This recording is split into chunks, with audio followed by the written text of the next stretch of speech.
بسم اللہ الرحمن الرحیم۔ ناظرین، ویلاگ نمبر 4 بقیہ حصہ ہے معراج النبی کا جو واقعہ بیان ہو رہا ہے۔ حدیث شریف چل رہی ہے حضرت عائشہ صدیقہ اور حضرت امیر معاویہ کی، اس کا کچھ حصہ بقیہ ہے، وہ انشاءاللہ ویلاگ نمبر 4 کی صورت میں آپ کے سامنے رکھ رہے ہیں۔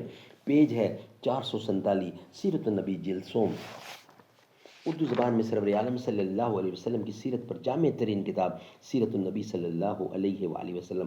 رائٹر ہیں اس کتاب کی علامہ شبلی نعمانی رحمۃ اللہ علیہ، علامہ سید سلیمان ندوی رحمۃ اللہ علیہ، جلد سوم۔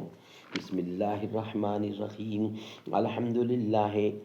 الحمد للہ والصلاة والسلام علی سید المرسلین وعلی آلہ واصحابہ اجمعین۔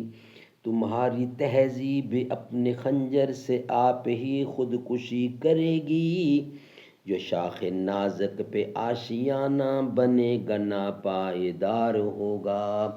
سفینہ برگے گل بنائے گا قافلہ مور ناتواں کا، ہزار موجوں کی ہو کشاکش مگر یہ دریا سے پار ہوگا۔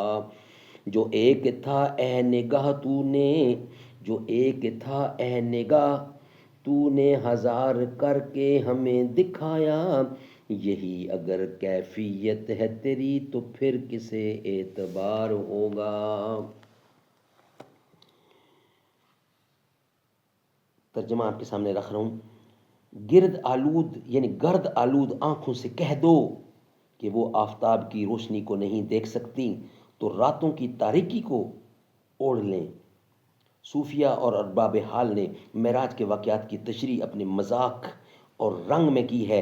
علماء اسلام میں کم از کم ایک شخص تو ایسا ہے جو صوفی اور صاحب حال ہے اور محدث اور متکلم بھی، یعنی حضرت شاہ ولی اللہ محدث دہلوی۔ شاہ صاحب کے متعلق معلوم ہے کہ وہ دیگر اہل باطن کی طرح عالم برزخ اور عالم مثال زمام اور عالم جسد اور عالم روح کے درمیان ایک تیسرے عالم کے قائل ہیں، جہاں جسم پر روح کے خواص طاری ہوتے ہیں اور روح اپنی خصوصیت اور مناسبت کے مطابق جسمانی شکل و صورت میں نمایاں ہوتی ہے۔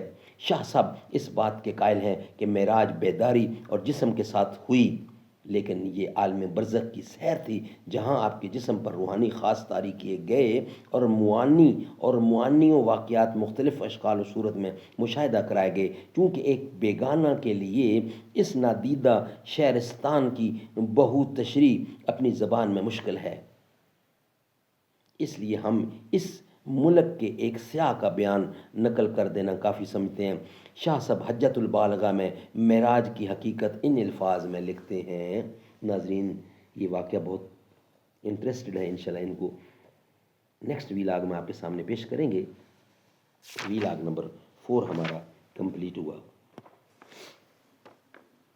اگر پیارے آقا کا اسوہ نہ ملتا تو جینے کا کوئی طریقہ نہ ملتا، منور نہ ہوتا یہ سارا زمانہ جو صحرائے طیبہ کا صدقہ نہ ملتا، نہ ہوتا اگر فضل رب العلا ہمیں مصطفیٰ کا زمانہ نہ ملتا، شفیع الامم کے ہیں آنے کی برکت گناہوں سے ورنہ کفارہ نہ ملتا، کبھی بھی نہ شمس و قمر جگمگاتے اگر پائے آقا کا صدقہ نہ ملتا، کرم گر نہ ہوتا میرے مصطفیٰ کا یہ ایمان کا انمول ہیرا نہ ملتا، نبی دو عالم کی ہے میرے بانی غریبوں کو ورنہ سہارا نہ ملتا، نہ ملتے اگر مصطفیٰ منتظم پھر خدا تک پہنچنے کا زینہ نہ ملتا، اگر پیارے آقا کا اسوہ نہ ملتا۔